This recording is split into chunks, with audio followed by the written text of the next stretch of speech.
څه هم د ادبیاتو برخه کې ستاسو څېړنې ستاسو لیک خو ټولو ته معلوم دی په دغه برخه کې تاسو ډېر کار کړی دی.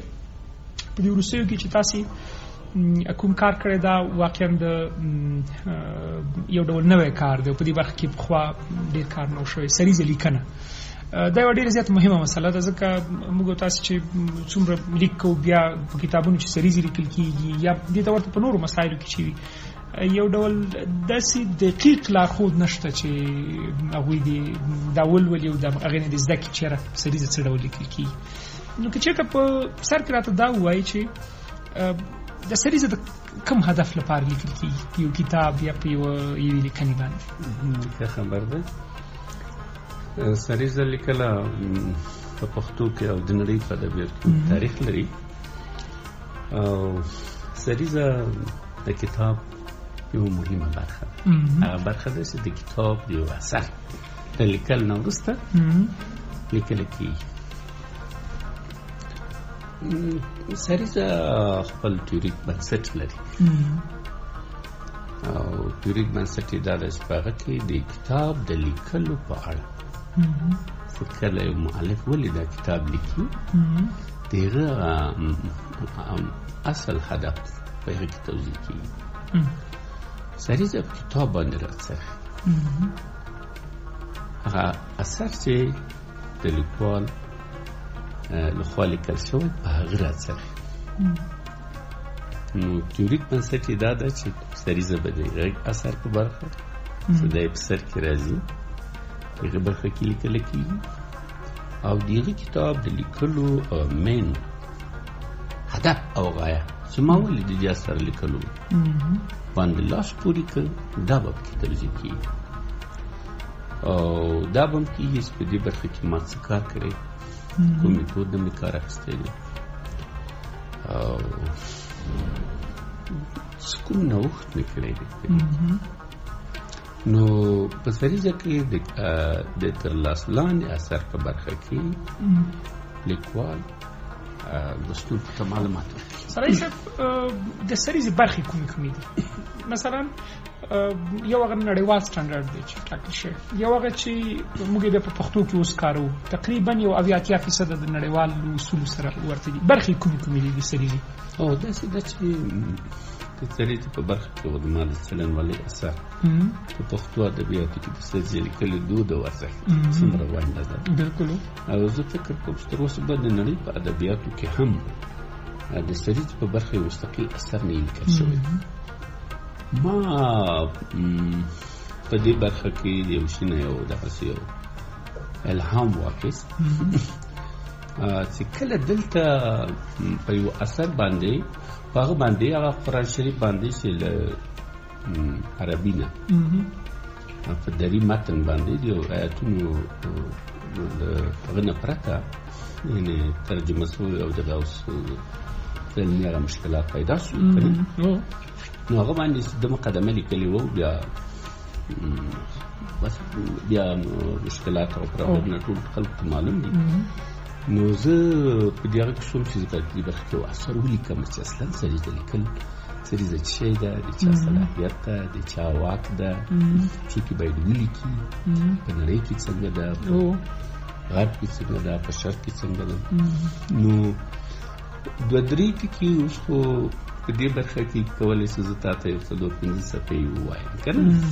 خو خبر دا ده چې سریزه کې د ترلاس لاندې اثر په برخه کې معلومات ورکول کېږي او هغه هدف د لیکوال چې د اثر په لیکلو باندې لاس پورې کړی هغه توضیح کېږي او داسې لیکوال په دې برخه کې کوم نوښت کړی دی، کوم میتود نه کار اخیستی، دا توضیح کېږي. زما هدف همدغه لکه موږ چې په دې نورو څېړنو کې کله اصل موضوع ته ځو هغې وړاندې دا لیکو چې مثلا زموږ میتود شو د څېړنې میتود، هغه د څېړنې ارزښت بیانوو، د شالید یې بیانوو. آیا دا د سریزې برخه ده که نه؟ سریزې ټول بلکل باید پکې راشي. یو بله موضوع سړی صاحب د تخلیقي اثار دي، په دې کې توپیر نه دی شوی. یو سریزه خو موږ که دغه په څېړنیز اثر کې لیکو نو یو لیکوال په خپله دا سریزه لیکي، دا د لیکوال حق دی. مګر په دغه تخلیقي اثارو کې چې مثلا شاعري دی یو کس ته بل کس پرې لیک کوي، آیا دا سریزه ده که نه؟ داسې ده چې دلته یو شمېر مثبت او منفي رواجونه سریزه د چا حق دی؟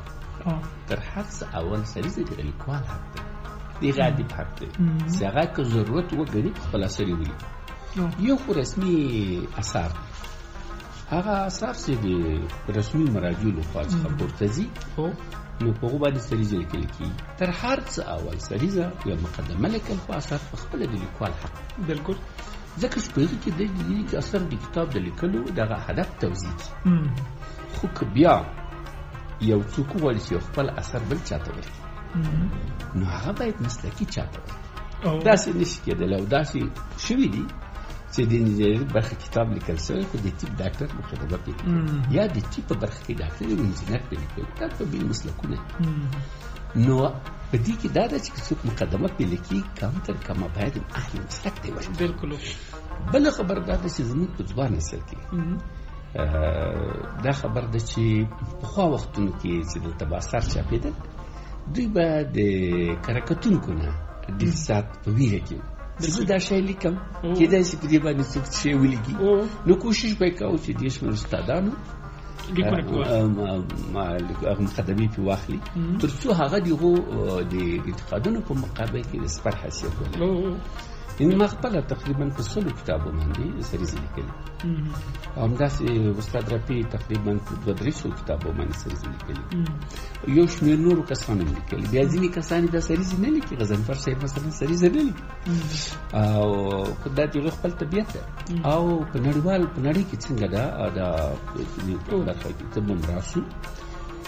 نو په دې کې حتی داسې یو افراط هم وشو چې په ځینو اثارو باندې سریزو شمېر دومره ډېر شوی چې اصلا هغه لوستونکی د اصل کتاب د متن د لیکلو نه ډېر لرې ساتل شوی. د حمزه صاحب اثر دی په هغه باندې تقریبا 10 سریزې راغلي نو د لوستونکی باید دا 10 سریزې ولولي بیا به د ده څومره حوصله وي چې دی متن ته ورشي.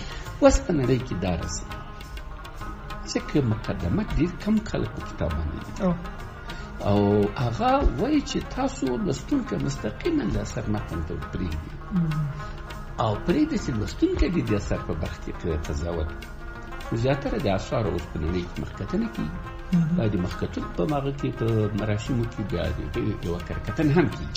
اوس دلته د تقریز او د سریزې خبر راغله. تقریز او سریزه توپیر لري که نه؟ بالکل لري. ما بکنه غواړم په دغه اثر کې نه تنها سریزه تشریح کړي بلکې په دې سره مې تقریز خدا تقریز پزوی دمداسې یاداشت مخکنی خبرې دا فورمونه ټول تشریح کړي. نو تقریز په زوی باندې بالکل هغه د کتاب سټایل ته وایي. زیاتره دلته زموږ دغه تحقیقي اثار چې لیکوال پرې مقدمه لیکي لارښود استاد نظر پرې ورکوي دوه کسو ته یې دغه لیکي او هغه تقریبا تاییدي هغه ورکوي. بالکل. نو هغه په تقریز په زوی د اثر سټایل بالکل او تقریز په غدات باندې هغه تقریبا کرک کتنې ته نږدې فورم دی چې په هغه کې یو لیکوال په یو اثر باندې تقریز ورکوي په غدات باندې هغه کې باید یو اثر کې کوم منفي اړخونه شي هغه به هم پکې راځي روښانه کوي یو بل کې دا اثر مال سره تر پای وکړو دغه ښېګڼې دغه نیمګړتیاوې دا هم باید خپل تخریج کې راوړي. په دې خاطر دغه تخریج له هغه تخریج زوی لیکلی متفاوت دی او دا د دې کرکتنې ته نږدې فورم دی. موږ باید په تخریج په برخه کې هم د اثر لیکوال لپاره موږ باید یو څه لارښوونې ولرو، یعنې د سره تر پایه باید صفتونه وي. زه دې ته هم اوس زه فکر کوم زه خپله ابتذال ورته وایم کله چې زه د یو چا اثر ګورم په هغې کې مشکلات وي. دلته یو خبر داسې ده چې موږ بیا هغه شفاهي ورته وایو چې ورکه دغه د مشکلات دا حل کړه صحیح ده که نه. لیکن پخوانیو لیکوالو به په هغه کې پخپله په دې تقریز په متن کې دا لیکل چې په دې کتاب فلاني صفحه کې دا ټکی داسې راغلی دا داسې راغلی دا باید داسې اصلاح شي دا باید داسې راغلی. په دې خاطر د هغه تقریز د سپغدات لیکل کېږي کرکتنې ته نږدې فورم او هغه سپېڅلي لیکل کېږي هغه ستایل. نو دغه څه د مخکنی خبرې دی د شتون د ټول فورمونه ماته شي کوي په پښتو ادبیاتو کې سریزه څو وخت لیکل شوی دی په لرغوني ادبیاتو کې د پښتو نستاسو په لاولیا په لومړي اثر باندې کنه یو پاراګراف ته دا ان تریزه دی غزاینه معلومه سریزه اخلو د خوشحال خان په دور کې خوشحال خان په دې برخه کې دی یو خوشحال خان په ډیر یو به جوړی یو شاعر به جوړی دانشمند په دې برخه کې خوشحال خان مخکښ دی نو دا ډیر یو ژور باسو بل خو دا چې کومې مقدمې معیاري دي کومې مقدمې غیر معیاري دي کومې نیمه معیاري دي ځینو کسانو پاس لیکلي مثلا سریزه مګر لا دغه یادښت لیکل ځینو خلکو یې یادښت لیکل مګر هغه فورم چې وکتل سي سریزه او دغه فورمونو ترمنځ بیلښت هم تاسو په خپل کتاب کې واضح کړی بیلښت ما کړی او د سریزو هغه سهم په پښتو ادبیاتو کې راوروټي په غربي څېړنو کې خو د پښتو څېړنو پلار ورته وایي او غربیان هغه یا تر کتابونو چې د لاس ته ورغلي په دغو کتابونو باندې یادښتونه لیکلي دي نو په هغو باندې هم خبرې کړي خارجانو چې لیکلي په هغو باندې هم خبرې کړي بیرته معاصر ادبیاتو ته راغلی او بیرته په معاصر ادبیاتو کې په هر پړاو کې په هر پاس کې ما د مقدمه لیکلي په برخه کې بیا چا څومره لیکلي بیا ځینې کسان چې ډېرې مقدمې لري لیکلي دي د هغو باندې مشخص بحثونه نو په پای کې ځوان نسل ته دا چې مقدمه یا سرلیکنه د طاقت د لیکوال په دې کې باید من هدف توضیح هغه د کتاب لیکلو توضیح په تخلیقي کتابونو کې زیاتره کوشش وکړي چې مقدمې ته ضرورت نشته پرې د لوستونکي خپل قضاوت او هغه تاسو شي